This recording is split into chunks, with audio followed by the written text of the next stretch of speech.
நன்றாக புரிந்து கொள்ளுங்கள். நீங்கள் சுதந்திரம் அடைய வேண்டும் என்று விரும்புகின்ற குவாண்டம் ஃபீல்டு நாங்கயா. அதனால நீங்க சுதந்திரம் அடைய வேண்டும், பரம சுதந்திரம் அடைய வேண்டும் என்கின்ற குவாண்டம் ஃபீல்டு நானு. அதனால இந்த சத்தியத்தை அப்படியே உங்களுக்கு சொல்றேன், கேட்டுக்கோங்க. சுய சந்தேகத்தை, சுய வெறுப்பை, சுய மறுப்பை, சுய பரிசோதனை என்கின்ற பெயராலோ இல்ல வேற எந்த பெயரால, பணிவு, எந்த பெயரால் உங்கள் மீது யார் திணிக்க முயற்சித்தாலும் வெகுண்டெழுந்து அவர்களை ஒதுக்குங்கள். அந்த மாதிரி ஈகோ சிஸ்டத்தை ஒதுக்குங்கள். தன்னை வியத்தலை உங்களுக்கு கத்து கொடுத்து என்கரேஜ் பண்ணி புரிய வச்சு, ஆஹா கரெக்ட் தானே ஐயா. உங்க வாழ்க்கையில எல்லார் வாழ்க்கையில இங்க நிச்சயமா ஏதோ ஒரு இடத்துல தன்னை வியக்கிற மாதிரி ஏதாவது வாழ்க்கை நடந்திருக்குங்கய்யா, நிகழ்வு நடந்தே இருக்குங்கய்யா. நீங்க போட்ட எஃபர்ட்டை விட நினைச்சு பார்க்க முடியாத ரிசல்ட் வந்திருக்குங்கய்யா. அந்த நேரத்துல உங்களுக்குள்ள என்ன நிகழ்ந்ததுன்னு கொஞ்சம் ஆழ்ந்து பாருங்க, சாட்சியா இருந்து அப்படியே பாருங்க. உங்களை அறியாமலேயே குவாண்டம் ஃபீல்ட கான்சியஸா இம்பாக்ட் பண்ணிருக்கீங்க. உதாரணத்துக்கு ரொம்ப கம்மியில ஜிம்ல ஒர்க் பண்ணி ஆனா திடீர்னு வெல் பில்டா உடம்பும் மாறி இருக்கும், ஹெல்த்தியாவும் இருப்பீங்க. எப்படின்னே தெரியாது. வேற ஒண்ணும் இல்ல, உங்களுடைய கான்சியஸ்னஸ்ல ஹெல்த்தை மேனிஃபெஸ்ட் பண்ணணும். உங்க குவாண்டம் ஃபீல்ட நீங்க கான்சியஸா இம்பாக்ட் பண்ணிருக்கீங்க. உங்க பிந்து மண்டலத்தின் மீது நீங்க கான்சியஸா இம்பாக்ட் பண்ணிருக்கீங்க. அதனாலதான் நீங்க போட்ட எஃபர்ட்டை விட அதிக மிகப்பெரிய ரிசல்ட் மேனிஃபெஸ்ட் ஆயிருக்கும். இந்த தன்னை வியத்தல் எங்கேயாவது நடக்குதுனாலே புரிஞ்சுக்கோங்க, பரத்தை வியக்கின்ற அந்த பெருங்கதவு உங்களுக்கு திறக்கின்றது. பரத்தை வியத்தலே நிஜமான பக்தி. நல்லா புரிஞ்சுக்கோங்க. பரத்துக்கிட்ட போய், பரம்னு நான் சொல்றது பரம்பொருளை, பரம்பொருள்கிட்ட போய் எப்ப பார்த்தாலும் பிச்சை எடுக்கிறது டிசப்ஷன், டிவோஷன் கிடையாது. ஆஹா பெருமானே என்ன கொடுத்தாய், என்ன கொடுத்தாய், என்போலும் தீனரை இன்புற காத்தாயே. தன்னை வியத்தல் பரத்தை வியத்தலாய் மாறும். அது அகங்காரம் அல்ல. தன்னை வெறுத்தலும், தன்னை மறுத்தலும், தன்னை சந்தேகித்தலும் அதுதான் அகங்காரம் விளையும் பூமிங்கயா. அகங்காரம் அப்படிங்கிறது உங்களை குறைவாக நினைத்துக் கொள்ளுதல் அல்ல, உங்களை பற்றி குறைவாக மீண்டும் மீண்டும் நினைத்து பார்த்தல். ரெண்டுத்துக்கு டிஃபரன்ஸ் புரிஞ்சுக்கோங்க. உங்களை குறைவாக நினைத்துக் கொண்டு அதையே தொடர்ந்து நினைத்துக் கொண்டிருப்பது அகங்காரம். உங்களை பற்றி நினைப்பே இல்லாமல் மிக மிக குறைவான நேரமே உங்களை பற்றி நினைப்பு இருப்பதுதான் அகங்காரம், இன்மை. உங்களை குறைவா நினைச்சுக்கிட்டு திரும்ப திரும்ப அதை நினைச்சுட்டே இருந்தீங்கன்னா அதுதான் அகங்காரம். உங்களை நினையாது மிக குறைவாக நினைந்திருப்பதுதான் அகங்காரம் இல்லாத நிலை. இது ரெண்டுத்துக்கு இருக்கிற வித்தியாசத்தை புரிஞ்சுக்கோங்க. செல்வா 97 ஒருத்தர் இன்ஸ்டாகிராம்ல மெசேஜ் போட்டிருக்கீங்க. தலைவா 5 வருஷமா புரியாம படிச்ச பாடத்தை சிம்பிளா முடிச்சிட்டிய தலைவா, மேட்டர் ஆஃப் குவாண்டம் ஃபீல்டுன்னு. ஐயா கொஞ்சம் ஆழ்ந்து கேட்டீங்கன்னா இந்த ஒரே ஒரு சத் சங்கத்துல நீங்க முழுமையான அந்த பரமானுபூதியை வெளிப்படுத்துகின்ற குவாண்டம் ஃபீல்டா மாறிடுவீங்கயா. சற்றே கேளுங்கள். ஃபிட்னஸ் விக்கின்றது மெசேஜ் பண்றீங்க. தலைவா யூ ஆர் மை இன்ஸ்பிரேஷன். இப்ப நான் பிசினஸ் பண்றேன், your speech is the only reason. ஐயா ஃபிட்னஸ் விக்கி ஐயா கொஞ்சம் கேளுங்க. பிசினஸ் பண்றதுக்கு நான் இன்ஸ்பிரேஷனா இருந்தேன், நல்லது. இப்போ இந்த சத்தியங்களை கொஞ்சம் கேட்டு உள்வாங்கினீங்கன்னா பிசினஸ் மட்டும் இல்ல பரமானுபூதியும் உங்களுக்குள்ள மலர்ந்துருங்கய்யா. உங்களை சொந்த பிசினஸ் பண்ண வைக்கிறது மட்டும் என்னுடைய விருப்பம் இல்லைங்க, என்னுடைய நோக்கம் இல்ல. உங்கள் உள்ளுக்கும் அகத்திற்கும் இகத்திற்கும் பரத்திற்கும் நீங்கள் தலைவனாக வேண்டும். அதுதான் என்னுடைய நோக்கம். புரிஞ்சு. இந்த குவாண்டம் ஃபீல்டு பிந்து மண்டலம் தன்னை வியப்பவர்க்கு திறக்கின்றது, தன் ரகசியங்களை திறக்கின்றது. ஐயா புரிஞ்சுக்கோங்க. உலகம் முழுக்க மிகப்பெரிய சாதனை பண்ணவங்க அத்துணை பேரும் அறிந்தோ அறியாமலோ இந்த குவாண்டம் ஃபீல்ட இம்பாக்ட் பண்ணியிருக்காங்க. அதுதான் அவர்கள் நினைத்து பார்க்க முடியாத ரிசல்ட்டை மேனிஃபெஸ்ட் பண்ணிருக்கு. அதை அறிந்து இம்பாக்ட் பண்ணீங்கன்னா தொடர்ந்து இம்பாக்ட் பண்ணி வளர்ந்துகிட்டே போவீங்க. அறியாம இம்பாக்ட் பண்ணீங்கன்னா சும்மா லாட்டரியில் அடிக்கிற மாதிரி ஏதாவது ஒண்ணு நிகழ்ந்துட்டு திரும்ப அது கதவை மூடிடும்.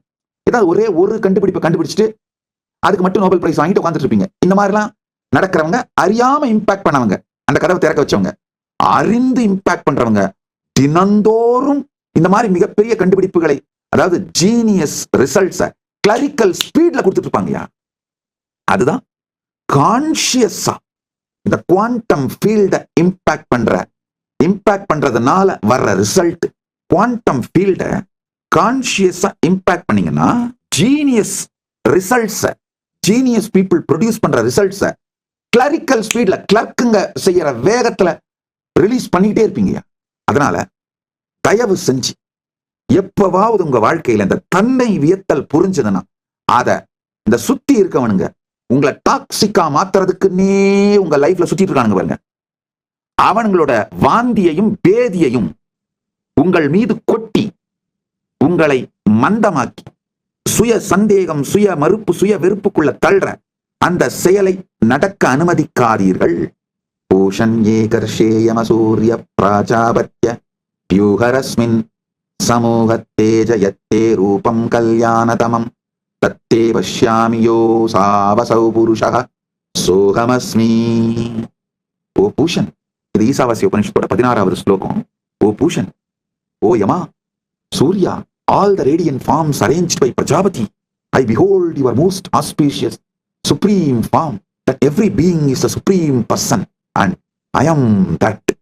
ஐயா, தன்னை வியந்திங்கனாலே அப்போ சூரியன், யமத்தை நடத்துகின்ற யமன், பூஷன், பிரஜாபதி, இந்த பிரபஞ்சத்தையே பார்த்து வியப்பீர்கள். எப்படிடா சும்மா ஒரு விதையை போட்டு விட்டா மண்ல அது இவ்வளவு பெரிய மரமாக மாறுகின்றது. நாம விதை போடுதல் செய்த நிகழ்வு மிக மிக சாதாரண நிகழ்வு செயல், ஆனா அதோட விளைவு இவ்வளவு பெருசு. கண் முன்னால் நிகழ்பவைகளை கூட டேக்கிங் இட் ஃபார் கிராண்டடா இருக்கவன் சுய சந்தேகத்திலும் வாழ்வை பற்றிய சந்தேகத்திலும் சிக்கி சின்னாபின்னமாய் சீரழிந்து சாத்தான்கள் நரகத்தில் அழிவான்.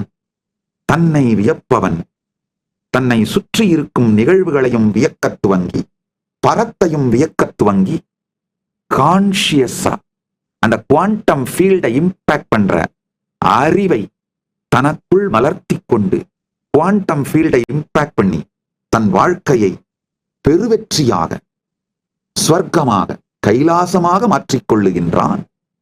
கைலாச வாழ்க்கை வாழுகின்றான். நல்லா புரிஞ்சுக்கங்க. 1 மணி நேரமா நான் ஒரே சத்தியத்தை தான் திரும்ப திரும்ப திரும்ப வேற வேற வேற வார்த்தைகளை வச்சு சொல்றேன். காரணம் என்னன்னா, உங்களுக்கு இது புரிஞ்சாகணும். இது புரிந்து உங்கள் உணர்விற்குள்ளே அமர்ந்து விட்டால் நீங்கள் அப்படி விழித்தெழுந்த மாதிரி ஒரு ஆனந்தத்தோடு வாழ்க்கை அப்ரோச் பண்ணுவீங்க. அதாவதுங்க, நான் வந்து ஜிபிஎஸ் மாதிரி தாங்கய்யா, குரு பொசிஷனிங் சிஸ்டம். ஜிபிஎஸ் என்ன பண்ணும், ஒரு வீட்டோட வாசல் வரைக்கும் உங்களை கூட்டு போய் விடும். அது வரைக்கும் அதை காட்ட முடியும். ஆனா வீட்டுக்குள்ள போறது ஜிபிஎஸ் கிடையாது. அந்த ஒரு லாஸ்ட் பிட்டு வீட்டுக்குள்ள போய் எது ரைட், எது லெஃப்ட், எது ஹாலு, எது வெல்கம் பிளேஸ், எது கிச்சன், எது டைனிங் ஹால், எது பெட்ரூம், நீங்க தான் பாத்துக்கணும். அது அந்த இடத்துக்குள்ள ஜிபிஎஸ் வர முடியாது. ஸ்ட்ரீட் வியூ வரைக்கும் மட்டும்தான் ஜிபிஎஸ் காட்டும் மேக்சிமம். அந்த மாதிரி நான் வந்து உங்களை அந்த குவாண்டம் ஃபீல்டுக்குள்ள தான் புஷ் பண்ணிடணும். அதுக்கு பிறகு நீங்க இயங்க ஆரம்பிக்கணும். அந்த குவாண்டம் ஃபீல்டுக்குள்ள எனாஃப் நாலேஜோட உங்களை புஷ் பண்றேன். அதாவது இந்த ஸ்ட்ரீட் வியூ வரைக்கும் கூட்டு வந்து விட்டுட்டு அந்த வீட்டுக்குள்ள நீங்க உங்களை அனுப்பும் போதப்பா, போன உடனே ரைட் ஹேண்ட் சைட்ல கிச்சன் இருக்குப்பா, லெஃப்ட் ஹேண்ட் சைட்ல மாஸ்டர் பெட்ரூம் இருக்குப்பா, சென்ட்ரல் ஸ்டெப்ஸ் இருக்கு, அது மேல ஏறினா மேல ட்ரெஷரி இருக்குப்பா அப்படின்னு அந்த வார்த்தைகளால் குரு வாக்குன்னு சொல்லுவோம். குரு வாக்கினால் உங்களை எம்பவர் பண்ணிட்டு உள்ள அனுப்பதான் முடியும். அதுதான் இப்ப செஞ்சுட்டு இருக்கேன். அதனாலதான் மல்டிபிள் ஆங்கிள் இருந்து வைக்கிறேன். அடுத்த சத்தியம் கேளுங்க. பிந்துன்னு சொன்னேன். நம்முடைய ஆகமங்கள்ல பிந்து கலைன்னு 36 தத்துவங்களிலே ஒரு தத்துவம். அது எந்த இடத்துல தோன்றா நிலையில் இருக்கிறீர்கள், அதாவது உங்களுக்குள்ளேயே சாந்தமாக நான் அப்படிங்கிற ஐடென்டிட்டி எப்படி தோன்றுதுன்னு, எவ்வாறு இந்த நான் அப்படிங்கிற உணர்வு எனக்குள்ள தோணுது, எந்த உணர்வு நிலையிலிருந்து அனுபவத்திலிருந்து இந்த நான்கிறது வெளிப்படுது, நான் யார் அப்படின்னு பார்க்கறத விட நான் எப்படி உருவாகின்றேன், நான் எப்படி உதிக்கின்றேன் அப்படின்னு சாட்சியா பார்த்தீங்கன்னா, இந்த எல்லாவற்றையும் அனுபவிக்கின்ற நான், கண் வழியாக பார்க்கின்ற, காது வழியாக கேட்கின்ற, உடல் வழியாக காமசுகத்தை அனுபவிக்கின்ற, மனத்தின் மூலமாக சிந்திக்கின்ற, இதையெல்லாம் அனுபவிக்கின்ற நான் எப்படி உதயமாகின்றேன், எப்படி உதயமாகின்றேன், அத பரமசாந்தத்தோடு தனக்குள் சற்றே திரும்பி பாருங்கள். தன்னை வியத்தல் நிகழும். தன்னை வியத்தல் நிகழும் போது தான் தேடுவீங்க. உங்க இருப்பை நீங்கள் உணர்வதுதான் சத்து.